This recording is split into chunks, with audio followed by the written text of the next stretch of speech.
اعدت للمتقین، اور یہاں فرمایا اعدت للذین آمنوا باللہ ورسولہ ارضها السماوات والارض، ساتوں آسمان اور زمینیں مل جائیں تو جنت کی وسعت اس سے بھی زیادہ ہے۔ اور جنت میں کم سے کم پوری کی پوری دنیا کی جو وسعت ہے، جس کو کم سے کم ملے گا وہ بھی دنیا سے 10 گنا زیادہ ملے گا۔ مگر فرمایا ورتبتم، تم تو شک میں تھے کہ باتیں ہیں۔ کفار بھی یہی کہا کرتے تھے انبیاء کو کہ یہ اگلوں کی کتابوں کے قصے ہیں، کہانیاں ہیں، پتہ نہیں کہاں تک سچ ہے۔ بس اسی غرور نے، دھوکے نے، اسی شک اور بے یقینی نے ہمیں تباہ کر دیا، مار دیا۔ اور جیسا کہ میں نے عرض کیا، آج کے لیے آخرت اور روز قیامت اس کو سالوں اور صدیوں میں مت گنو۔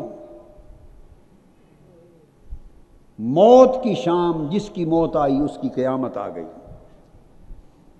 اور موت آخرت کا مرحلہ اولا ہے، اور قبر سے آخرت اور قیامت شروع ہو جاتی ہے۔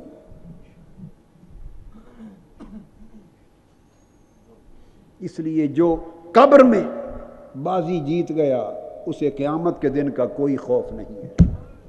جو قبر کے امتحان میں کامیاب ہو گیا، موت کی پہلی شام، اور جو اس امتحان میں ناکام ہو گیا اسے قیامت کے دن بھی کوئی کامیابی کی راہ نہیں ہے۔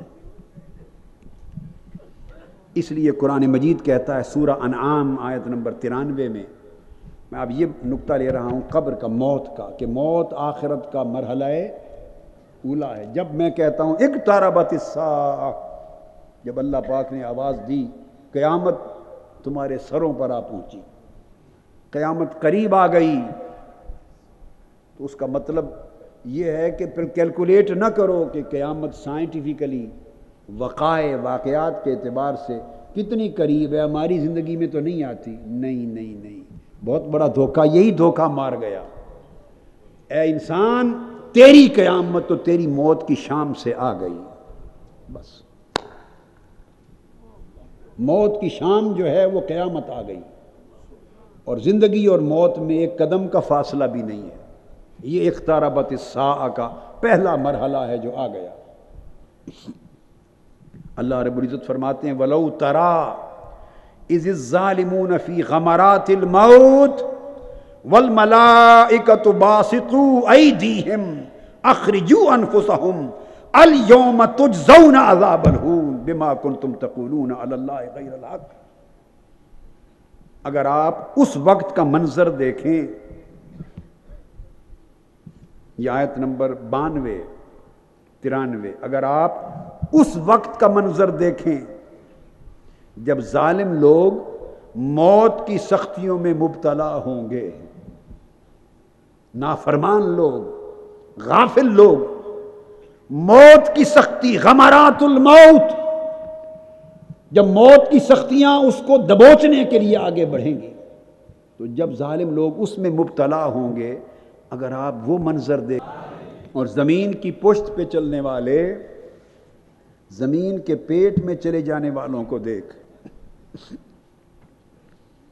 اور زندگی کا دن گزارنے والے جن کی شام ہو گئی ان کو دیکھ، ہر روز دیکھتے ہیں۔ فرمایا اگر آپ اس وقت کا منظر دیکھیں جب ظالم، نافرمان لوگ، غافل لوگ، بے پرواہ لوگ موت کی سختیوں میں مبتلا ہوں گے، اور فرشتے ان کی طرف اپنے ہاتھ پھیلائے ہوئے آئیں گے، فرشتے ہاتھ پھیلائے ہوئے آئیں گے اور ان سے کہتے ہوں گے تم اپنی جانیں جسموں سے نکالو، آج تمہیں ذلت کا عذاب دیا جائے گا۔ تو گویا جو عذاب ہے، ذلت کا عذاب، یہ موت کے ساتھ متصل ہے، قیامت آ گئی۔ کل رات میں نے جملہ اشراط الساعہ، علامات قرب قیامت کا ذکر کیا تھا ساری،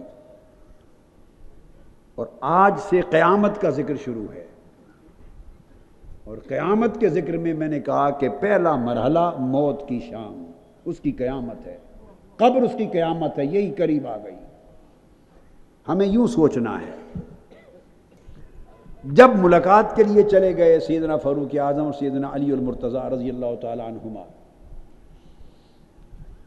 تو عرفاء نے اپنے طریق اور اپنی سند کے ساتھ بیان کیا، جب ملاقات کر چکے، باتیں ہو چکی، تو حضرت اویس قرنی رضی اللہ تعالیٰ عنہ نے عرض کیا جلیل القدر صحابہ کو، اس وقت عرض کیا حضرت اویس قرنی نے کہ ملاقات ہو گئی، اب آپ تشریف لے جائیں، بڑی ملاقات کا دن آنے والا ہے، میں نے اس کی تیاری کر لی۔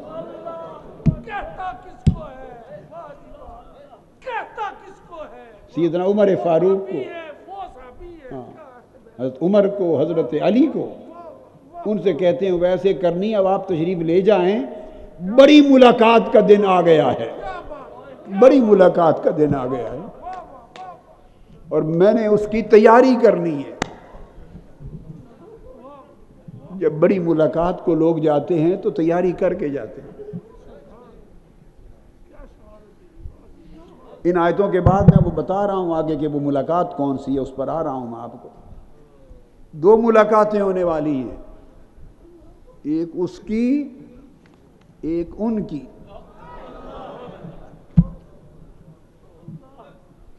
دونوں ملاقاتیں بڑی ہیں، معلوم نہیں اویس کس ملاقات کی بات کر رہے تھے، مگر کہتے ہیں کہ بڑی ملاقات کا وقت آ گیا ہے، میں اس کی تیاری کر لوں۔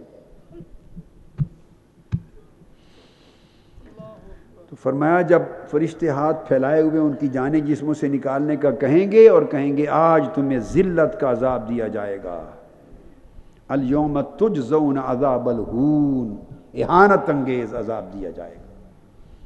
تو اس سے یہ پتہ چلا کہ جس کو ہم یوم عذاب و ثواب، یوم جزا و سزا، جو قیامت کا دن ہے، یوم الدین ہے، وہ موت کے آنے اور روح کے نکلنے سے وہ شام شروع ہو جاتی ہے۔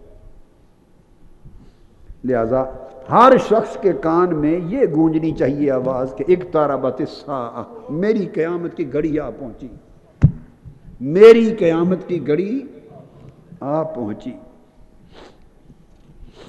پھر سورہ توبہ میں ارشاد فرمایا گیا، اعراب منافقون کا ذکر کرتے ہوئے جو مدینہ میں رہتے تھے کہ وہ کہیں گے اللہ پاک نے فرمایا سنعذبہم مرتین ثم یردون الی عذاب عظیم، ہم ان کو 2 بار عذاب دیں گے، ثم یردون الی عذاب عظیم، پھر بڑے عذاب کی طرف لوٹائے جائیں گے۔ تو 3 عذاب ہوں گے، 3 عذاب ہوں گے۔ تو الی عذاب عظیم، پھر بڑے عذاب کی طرف لوٹائے جائیں گے، اس سے مراد دوزخ کا عذاب ہے، کوئی شک نہیں، اس سے مراد قیامت کے دن کا اور دوزخ کا عذاب ہے، وہ تو بڑا عذاب ہے۔ تو ان منافقوں کو کہا کہ اس سے پہلے سنعذبہم مرتین، اس سے پہلے 2 عذاب اور دیں گے، ان میں سے ایک عذاب قبر کا ہے جو قیامت کی ابتدا ہے، ایک عذاب دنیا کا ہے جو منافقوں کے لیے مقدر کیا گیا تھا، جو آقا علیہ السلام کے زمانے کے منافق تھے۔ بتانا مقصود یہ ہے کہ قبر سے آخرت کا عذاب شروع ہو جاتا ہے۔ پھر سورہ السجدہ آیت نمبر 21 میں فرمایا وَلَنُذِيقَنَّهُمْ مِنَ الْعَذَابِ الْأَدْنَى دُونَ الْعَذَابِ الْأَكْبَرِ لَعَلَّهُمْ يَرْجِعُونَ، اور ہم ان کو یقیناً آخرت کے بڑے، قیامت کے بڑے عذاب سے پہلے قریب تر عذاب کا مزہ چکھائیں گے۔ تو ان آیتوں نے یہ بات بتا دی کہ یہ نہ گنو کہ کتنے سال رہتے ہیں قیامت کو، اور کتنی صدیاں رہتی ہیں، اور کتنے ہزار سال اور کتنے لاکھوں سال، نہ، فرمایا لَنُذِيقَنَّهُمْ مِنَ الْعَذَابِ الْأَدْنَى دُونَ الْعَذَابِ الْأَكْبَرِ، ایک عذاب قریب تر آ گیا ہے، یہ اقتربت الساعۃ کی ابتدا ہے۔